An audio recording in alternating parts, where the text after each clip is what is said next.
Do not be needy. आपको अपने prospect के सामने गिड़गिड़ाने की कोई ज़रूरत नहीं है। आपने उनके साथ एक अपॉर्चुनिटी शेयर की, आपने उन लोगों को एक बिजनेस प्लान शो किया है जिसकी मदद से वो अपनी लाइफ बदल सकते हैं, अपनी लाइफ चेंज कर सकते हैं। तो आपको उसी तरह बिहेव करना है कि उनको आपकी ज़रूरत है, ना कि आपको उनकी। आपको अपने दिमाग को इस तरह प्रोग्राम करना है कि आप उन्हें एक चांस दे रहे हैं अपनी ज़िंदगी बदलने का, एक ऐसा चांस जिसकी मदद से वो अपनी ज़िंदगी बेहतर बना सकते हैं। अपने नॉर्मल रूटीन से हटकर वो कुछ ऐसा कर सकते हैं जिसकी मदद से वो अपने सपने पूरे कर सकते हैं। तो आप उन्हें एक अपॉर्चुनिटी दे रहे हैं, जो कि एक बहुत बड़ी बात है। अब चाहे सामने वाला हाँ बोले या ना बोले, उससे आपको कोई फर्क नहीं पड़ना चाहिए। आपको बस उस व्यक्ति के सभी डाउट्स क्लियर करने हैं और उसके बाद उस प्रॉस्पेक्ट की चॉइस है कि वो आपके साथ इस बिजनेस में जुड़ते हैं या फिर नहीं। एक बात समझ लीजिए, अगर वो प्रॉस्पेक्ट आपके साथ जुड़ते हैं तो इसमें उनका और आपका दोनों का फायदा है। लेकिन अगर वो आपके साथ बिजनेस शुरू नहीं करते हैं तो इसमें आपका कोई नुकसान नहीं है। आपने तो उन्हें बस एक मौका दिया था अपनी जिंदगी को बदलने का। अगर उन्होंने ना बोला तो इसमें आपका नुकसान नहीं, उन्हीं का नुकसान है। इसीलिए आपको इस बात का ध्यान रखना है कि आपको उनके सामने नीडी बिल्कुल भी नहीं बनना है। एक व्यक्ति के ना बोलने से आपका बिजनेस रुकने नहीं वाला है। इसीलिए आपको अपने प्रॉस्पेक्ट के सामने कभी भी गिड़गिड़ाना नहीं है। मान लेते कि प्रॉस्पेक्ट ने आपको मना कर दिया कि वो आपके साथ बिजनेस शुरू नहीं करना चाहते, तो इससे आपको रिजेक्टेड फील बिल्कुल नहीं करना है, क्योंकि नो का मतलब होता है नेक्स्ट वन। इसका मतलब है कि अब आपको अपने अगले प्रॉस्पेक्ट पे ध्यान देना है। और इस दुनिया की आबादी इतनी है कि एक व्यक्ति के ना बोलने से आपका बिजनेस रुकने नहीं वाला है। बस आपको अपने माइंड को इस तरह प्रोग्राम करना है कि जब भी आप अपने प्रॉस्पेक्ट को फॉलो अप करें तो ऐसा लगना चाहिए कि आपको उनकी जरूरत नहीं है, बल्कि उनको आपकी जरूरत है। आपको बस अपने प्रोग्रेस पे ध्यान देना है। Tip number 2, set a specific time. जब भी आप अपना प्रेजेंटेशन खत्म कर लें और आपका सारा प्रोसेस खत्म हो गया हो और जब आपको फॉलो अप करना हो, तो आपको कभी भी फॉलो अप का टाइम अपने प्रॉस्पेक्ट के ऊपर नहीं छोड़ना है। आपको कभी भी ऐसा नहीं बोलना है कि जब आप फ्री हो तब आप मुझे कॉल कर लेना, जब आप फ्री हो तो आप मुझे मैसेज कर लेना। इससे दो चीजें होंगी। एक तो प्रॉस्पेक्ट कभी आपको कॉल या मैसेज नहीं करेगा, क्योंकि हर व्यक्ति अपनी अपनी लाइफ में बिजी होता है, सबकी अपनी प्रायोरिटीज होती हैं, तो इसके चांसेस कम ही है कि वो आपको कॉल या मैसेज करेंगे और इसकी वजह से आपके वक्त की कीमत भी कम हो जाएगी। और जब आप ऐसा कहते हैं कि जब भी आप फ्री हो तो मुझे कॉल कर देना, इसका मतलब ये है कि आपके पास बहुत ही ज़्यादा फुर्सत है। सामने वाला जब भी आपको कॉल करेगा तब आप फ्री बैठे होंगे। आपको अपने प्रॉस्पेक्ट को अपने टाइम की वैल्यू दिखानी होगी कि आपका टाइम वैल्यूएबल है, आपका टाइम इम्पोर्टेंट है। आपको एक स्पेसिफिक टाइम फिक्स करना होगा, यानी कि आपको अपने नेक्स्ट मीटिंग का टाइम फिक्स करना होगा। और अगर हो सके तो आप कोशिश करिए कि अगला फॉलोअप अगले 24 घंटे में हो जाए। जैसे कि आज अगर आप प्लान देते हैं तो कोशिश करिए कि अगले ही दिन आप फॉलोअप कर लीजिए। Tip number 3, ask what they like the best. सबसे बड़ा क्वेश्चन नेटवर्कर्स के माइंड में यही होता है कि हमें अपने प्रॉस्पेक्ट से पूछना क्या है, कॉन्वर्सेशन को कंट्रोल कैसे करना है, हमें क्या बोलना है क्या नहीं बोलना है। एक बात का ध्यान रखिए कि आप कम बोलिए और सुनिए ज्यादा। आपको अपने कंपनी अपने प्लान की सारी इन्फॉर्मेशन पहले ही दिन नहीं देनी है। जब आप अपने प्रॉस्पेक्ट को एक बेसिक प्रेजेंटेशन डिलीवर करते हैं तो उसके बाद आपको उनसे ये पूछना है, व्हाट डिड यू लाइक, आपको इस प्रेजेंटेशन में क्या अच्छा लगा।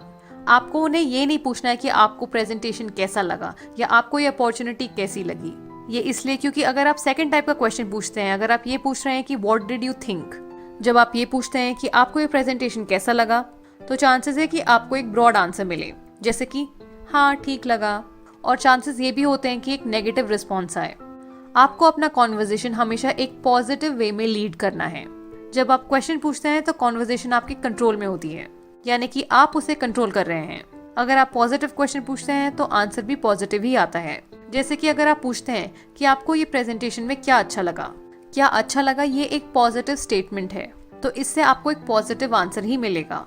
वो ये नहीं बोलेंगे कि मुझे ये अच्छा नहीं लगा, वो अच्छा नहीं लगा। और इस बात का ध्यान रखें कि क्वेश्चन से ही कॉन्वर्जेशन कंट्रोल में आता है, और जब आप सही तरीके से क्वेश्चन पूछते हैं तो सारा का सारा कंट्रोल आपके हाथ में होता है। टिप नंबर 4, क्या करें जब एक प्रॉस्पेक्ट आपको इग्नोर कर रहा हो। बहुत सारे केसेस में ऐसा भी होता है कि जब आप अपने प्रॉस्पेक्ट को फॉलो अप करते हैं कॉल या फिर मैसेज करके, तब प्रॉस्पेक्ट आपको इग्नोर करे। ऐसा भी होता है, प्रॉस्पेक्ट आपका कॉल रिसीव नहीं कर रहे हैं, ना तो आपका मैसेज का रिप्लाई कर रहे हैं। तो इस केस में आपको पैनिक नहीं करना है। जैसे कि मैंने आपको फर्स्ट पॉइंट में बताया था कि आपको उनकी नीड नहीं है, उनको आपकी नीड है। आप उनको एक अपॉर्चुनिटी प्रेजेंट कर रहे हैं, यानी कि इस केस में आपका एक अपर हैंड है। अगर आपका प्रोस्पेक्ट आपके कॉल रिसीव नहीं कर रहे हैं तो आप एक काम कीजिए, आप उन्हें एक छोटा सा मैसेज ड्रॉप कर दीजिए और ये मैसेज आप 2 से 3 दिन बाद उन्हें ड्रॉप कर सकते हैं। I hope you are doing very well. I did not get a proper response from you, so I'm assuming that you're not interested in this opportunity, which is absolutely fine. Let me know if you know anyone who's interested in earning some extra money. Thank you, have a good day. मैं आशा करती हूँ कि आप ठीक हैं।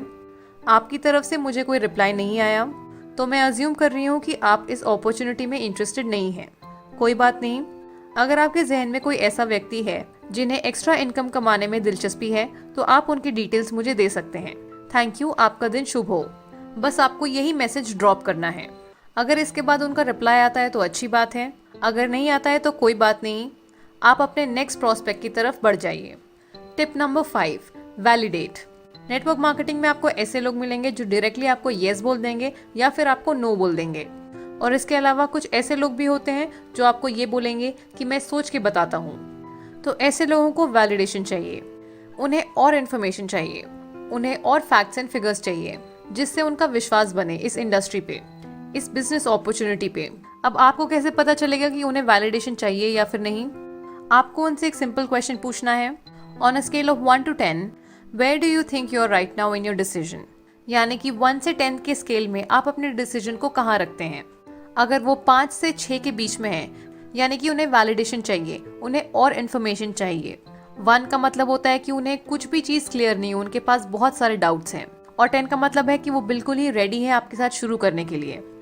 But एक बात का ध्यान रखें कि आप उन्हें 5 या 6 के बीच में ना छोड़ दें। अगर उनका जवाब 5 या 6 या 7 है तो उनके सभी डाउट्स को क्लियर करें। अगर आप चाहें तो अपने अपलाइन को भी इसमें इन्वॉल्व कर सकते हैं ताकि वो आपके प्रोस्पेक्ट को बेटर तरीके से हैंडल कर सके अपने एक्सपीरियंस की मदद से। तो आपके प्रोस्पेक्ट के जो भी डाउट्स हैं उसे आप या फिर आपके अपलाइन क्लियर कर दीजिए और इसकी मदद से आपके प्रोस्पेक्ट के सभी डाउट्स क्लियर हो जाएंगे। Tip number 6, set the next appointment. ऐसा हो सकता है कि आपके प्रोस्पेक्ट को एक से ज़्यादा फॉलोअप की ज़रूरत पड़े। कभी कभी प्रोस्पेक्ट को 3, 4, 5 फॉलोअप्स की भी ज़रूरत पड़ती है और ये एक अच्छी चीज़ है, इसमें कोई प्रॉब्लम नहीं है। अगर वो ज़्यादा फॉलोअप डिमांड कर रहे हैं इसका मतलब ये है कि वो अपना इंटरेस्ट शो कर रहे हैं आपके बिजनेस में, वो और श्योर होना चाहते हैं कि वो आपके साथ बिजनेस शुरू करें या फिर नहीं। तो आप अपने प्रोस्पेक्ट के साथ अगला फॉलोअप शेड्यूल कर लीजिए ताकि उनके सभी डाउट्स क्लियर हो जाएं। Tip number 7, ask if they are ready to start. Follow up कभी कभी एक बहुत ही लंबा प्रोसेस हो जाता है, इसलिए आपको डायरेक्टली अपने प्रोस्पेक्ट से पूछना है कि क्या आप स्टार्ट करने के लिए रेडी हैं। आपको उनसे डायरेक्टली पूछना है कि आप कब स्टार्ट करने वाले हैं, आप कौन से पैकेज के साथ शुरू करना चाहते हैं, आप कौन से प्रोडक्ट्स के साथ शुरू करना चाहते हैं। तो ये सभी क्लोज एंडेड क्वेश्चन हैं, तो आपको इनका आंसर उनसे मिल जाएगा। अगर इन सवालों का जवाब वो डायरेक्टली ना दें तो इसका मतलब है कि उन्हें और फॉलोअप की ज़रूरत है। बस इस बात का ध्यान रखिएगा कि अगर बाद में ऐसा हो कि वो आपको मना कर दे, फिर भी आपको बुरा नहीं मानना है। इस अपॉर्चुनिटी की ज़रूरत सामने वाले को है, तो अगर वो मना करते हैं तो इसमें नुकसान आपका नहीं उन्हीं का है। मैं उम्मीद करती हूँ कि ये 7 टिप्स आपकी मदद करेंगे। अगर आपको ये वीडियो अच्छी लगी तो इसे अपनी टीम के साथ ज़रूर शेयर